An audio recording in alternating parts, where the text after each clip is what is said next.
Bonjour les amis et bienvenue dans cette nouvelle vidéo. Aujourd'hui nous allons voir comment construire une base de données à l'aide des valeurs prises au hasard. L'avantage de cette pratique est de vous permettre de mettre en place par vous-même des bases de données visant à vous amener à progresser dans l'évolution de vos travaux. Voici pour notre exemple la base de données que nous allons construire. Les données qui sont renseignées dans les 4 derniers champs sont des données prises de façon aléatoire. J'ai pris cet exemple pour vous amener à comprendre que les valeurs aléatoires peuvent être prises pour renseigner plusieurs informations différentes. Par exemple, les salaires qui sont des nombres, des valeurs aléatoires concernant les nombres, des valeurs aléatoires concernant des textes pour les services par exemple, des valeurs aléatoires pour les nombres décimaux, ancienneté, des valeurs aléatoires pour les dates d'entrée, pour les dates bien évidemment. Ici, comme nous savons, ce sont juste des valeurs consécutives. C'est une série numérique. Nous voyons bien évidemment employé 1, employé 2, employé 3, employé 4. Nous allons voir comment construire cela. Alors, nous allons commencer. Dans la nouvelle feuille que nous avons, nous allons renseigner tous les différents champs. Le premier champ, c'est le champ ordre. Le deuxième champ, le champ employé. Ensuite, le champ date d'entrée. Je crois bien. Après ancienneté. Après ancienneté, nous avons le champ service. Après le champ service, nous avons le champ salaire. Si nous revenons vérifier, nous allons nous rendre compte que c'est bien évidemment ça. Ordre, employé, date d'entrée, ancienneté, service, salaire. Très bien. Pour l'ordre, nous voyons que l'ordre va de 1 à 20 et l'employé va d'employé 1 à employé 20. Nous allons venir renseigner ça. Ordre, nous allons entrer une série très rapidement parce que notre objectif est de construire une base de données de façon rapide. Nous allons entrer les deux premières valeurs, 1, 2, et venir les sélectionner. Après, recopier la série. On fait recopier, incrémenter. Là, en entrant les deux premières valeurs, Excel détermine la suite des valeurs. Il se rend compte qu'entre 1 et 2, il y a bien évidemment 1 qui s'ajoute à chaque fois. Il en est de même pour employé, qu'on va mettre employé 1, employé 2. Nous allons en faire pareil. Nous avons jusqu'à employé 20. Maintenant, pour les salaires, on se rend compte très rapidement que les salaires sont multipliés par 1000, donc sont des valeurs prises aléatoirement qu'on a multipliées par 1000. Nous allons venir utiliser la fonction aléa entre bornes. Pourquoi aléa entre bornes? Parce que la fonction aléa entre bornes nous permet de déterminer, de renvoyer une valeur aléatoire comprise entre deux autres valeurs, comprises dans un intervalle bien évidemment. Valeur minimum, c'est la valeur 125 par exemple. La valeur maximale, c'est 728. C'est-à-dire nous voulons obtenir une valeur aléatoire allant de 125 à 728. Le résultat obtenu, c'est 618. Comme nous savons bien, nous allons multiplier ce résultat par 1000 pour avoir 3 zéros à la fin. Voilà. Et nous allons incrémenter dans cette série. Qu'est-ce qu'on constate? On constate que après la recopie, la première valeur qui a été donnée a changé. Si nous revenons là, cliquer peut-être ici et qu'on sort, on voit que toutes les valeurs se mettent à jour automatiquement. C'est parce que nous avons utilisé la fonction aléatoire. Et ce qu'il faut comprendre, c'est que à chaque fois que nous allons modifier une cellule, toutes les cellules portant les données, ou du moins portant la formule aléatoire, doivent se mettre automatiquement à jour. Et cette pratique réduit considérablement la vitesse d'exécution de Excel. Pour pouvoir s'en sortir dans cette situation, il est important de désactiver la mise à jour automatique des des calculs. Venons directement dans l'onglet Formule. Dans l'outil Options de calcul, comme on indique là dans l'infobulle, choisissez le calcul automatique ou manuel des formules. Si vous effectuez une modification qui affecte une valeur, Excel recalcule automatiquement la valeur. Nous allons désactiver cela. Nous allons mettre en manuel. Ainsi, Excel ne pourra plus mettre à jour les calculs automatiquement. Lorsqu'on clique sur automatique, on voit que les calculs sont effectués encore. Nous allons mettre sur manuel et avancer. Pour la date d'entrée, nous savons que la date d'entrée doit être comprise entre une date minimale bien définie et la date d'aujourd'hui ou une autre date maximale bien définie. Pour ce faire, nous allons entrer toujours la fonction aléa entre bornes, mais dans ce cas, nous allons l'appliquer avec les dates. Quelle est la date minimale?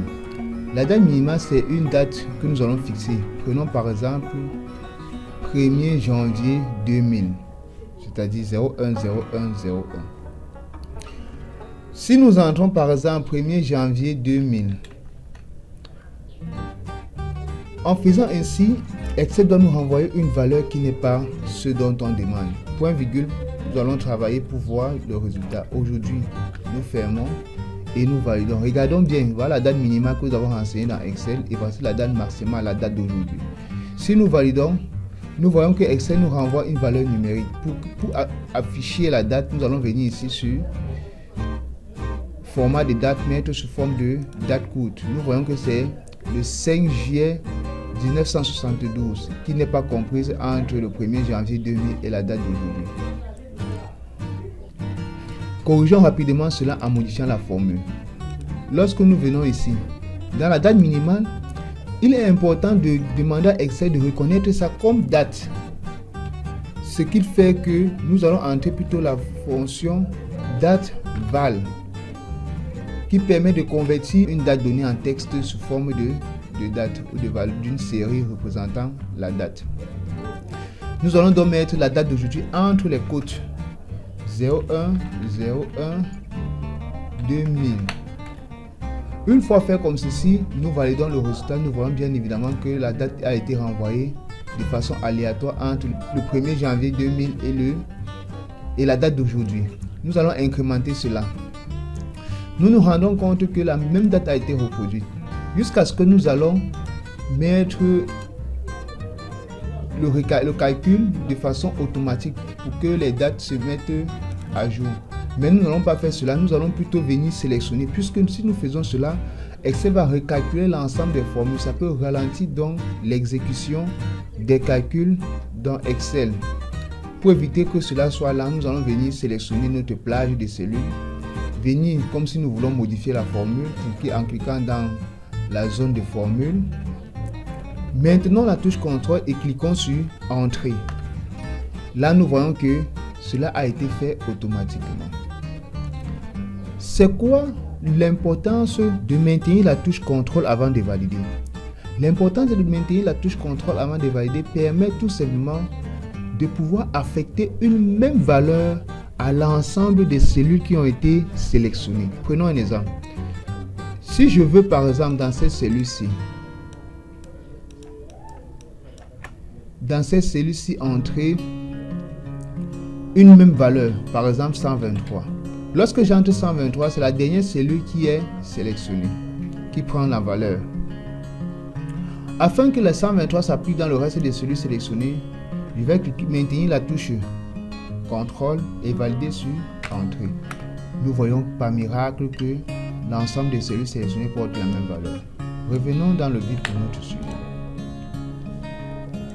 Maintenant, en ce qui concerne l'ancienneté, nous savons bien évidemment que l'ancienneté, c'est tout simplement la différence de date entre la date d'entrée et la date d'aujourd'hui. Nous allons donc mettre la formule date diff, formule qui permet de calculer l'ancienneté, date diff. Différence de date entre la date d'entrée et la date d'aujourd'hui. Et aujourd'hui, nous fermons. Il y a un troisième paramètre qu'il faut tenir compte. Quel est le résultat renvoyé. Si nous mettons D, c'est pour dire nous voulons le nombre de jours entre les deux dates. Si nous mettons M, c'est pour avoir le nombre de mois entre les deux dates. Y pour avoir le nombre d'années entre les deux dates. Nous allons entrer M. Parce que si nous entrons Y, ça va nous renvoyer le nombre d'années. Mettons Y pour voir l'exemple. Le nombre d'années, on a 21. Il y a 21 ans qui séparent le 25 octobre 2000 et la date d'aujourd'hui. Maintenant, il y a des mois dont les mois doivent apparaître comme partie décimale. Si nous venons là pour lui rendre visible la partie décimale, on se rend compte qu'il n'y a rien dans la partie décimale. Tout simplement parce que nous avons choisi Y. Nous avons choisi de renvoyer le nombre exact d'années sans tenir compte des mois. En mettant M par exemple ici et en divisant par 12, on renvoie le nombre de mois qu'on divise par 12, sachant que dans un an, on a 12 mois. Nous allons cliquer sur valider. Nous voyons que là, le résultat renvoyé est de 21,8 années. Nous allons incrémenter cela. Nous voyons que le même processus s'applique. Pour ce faire, nous allons ici venir sélectionner là, cliquer dans la zone de formule, contrôle, entrée. Nous allons venir tout simplement changer le format et mettre sous forme de nombre. On voit bien évidemment que l'ancienneté a été donnée avec une partie décimale représentant les mois. Le service, en ce qui concerne le service, nous voulons toujours avoir les services de façon aléatoire. Comme ici, nous avons le service audit, comptabilité, audit. Ces services sont affectés aux employés de façon aléatoire. Puisque c'est l'objectif de notre exercice, nous allons donc voir comment construire et comment tirer au hasard les services. Et pour avoir cela, nous avons besoin de lister d'abord l'ensemble des services de notre base de données. Nous avons le service audit, le service comptabilité, le service marketing, nous avons le service informatique, nous avons le service juridique et nous avons le service commercial. Nous pouvons avoir plusieurs autres services, achats par exemple. Si nous venons donc ici pour mettre la formule, nous allons sélectionner ceci puisque c'est cette plage qui doit porter la formule. La formule à entrer sera la formule index. Matrice, quelle est la matrice? C'est-à-dire la plage dans laquelle il y a les services. La plage des services. Là, nous allons sélectionner la plage des services. Nous allons mettre point virgule. Numéro de ligne. Les lignes vont aller de la première ligne de notre plage jusqu'à la 6e ligne de notre plage. Puisque c'est au hasard, nous allons entrer dans la formule aléa entre bornes. Quelle est la borne? 1, 6. Donc de la première ligne à la 6e ligne. Point virgule numéro de colonne 1, puisqu'il n'y en a qu'une seule. Contrôle, on valide sur entrée. Qu'est-ce qui se passe là? Il se passe que lors de la recopie de la formule, nous n'avons pas verrouillé la plage. Donc il est important pour nous de verrouiller la plage lorsque nous effectuons ce genre de calcul. Nous allons revenir sélectionner là. Nous allons revenir sélectionner là, puis cliquer dans la zone de formule. Là, nous allons bloquer la plage en appuyant sur F4.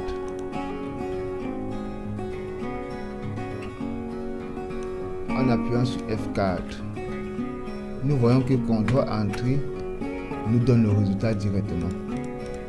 Pour améliorer la lisibilité, nous devons ranger cela sous forme de tableau. Contrôle étoile, qui est un raccourci clavier qui permet de sélectionner l'ensemble des données d'un même tableau. Mettre sous forme de tableau, choisissons tout simplement le format. On prend par exemple ce format-ci. On sélectionne, mon tableau comporte des en-têtes. Ok, nous voyons que le tableau comporte des en-têtes. Ici, nous allons modifier le format nombre du salaire. Nous allons cliquer sur séparateur des milliers et nous allons annuler la partie décimale. Voilà, bien évidemment les amis, nous pouvons venir supprimer ceci, ça n'a pas de problème. Mais qu'est-ce qui se passe? Il se passe que dans notre plage se trouvent encore des formules. Nous n'allons pas quand même travailler avec ceci. Nous pouvons laisser ça dans la mesure où Les différentes données peuvent être mises à jour pour nos travaux. Mais si nous voulons valider ces données-ci, il est important de pouvoir venir sélectionner là notre tableau. Si le tableau est assez grand, venez cliquer là, à l'extrême au gauche du tableau. Là, les données sont sélectionnées automatiquement. Le tableau, en quelque sorte, est sélectionné automatiquement. Nous copions donc les données et dans les options de collage, nous venons coller les valeurs. Et lorsqu'on a collé les valeurs, nous appuyons sur Échappe. Nous venons coller les valeurs. Nous nous rendons compte que les formules ont disparu. Nous pouvons venir donc ici supprimer ces services. Et si nous revenons là dans formule, mettre option calcul automatique, on voit que rien n'a été effectué. Donc nous avons fini avec notre exercice. Merci les amis d'avoir regardé cette vidéo. Ne manquez pas de vous abonner, de cliquer sur la cloche de notification pour ne pas manquer nos prochaines vidéos. Sur ce, je vous dis portez-vous bien et à la prochaine.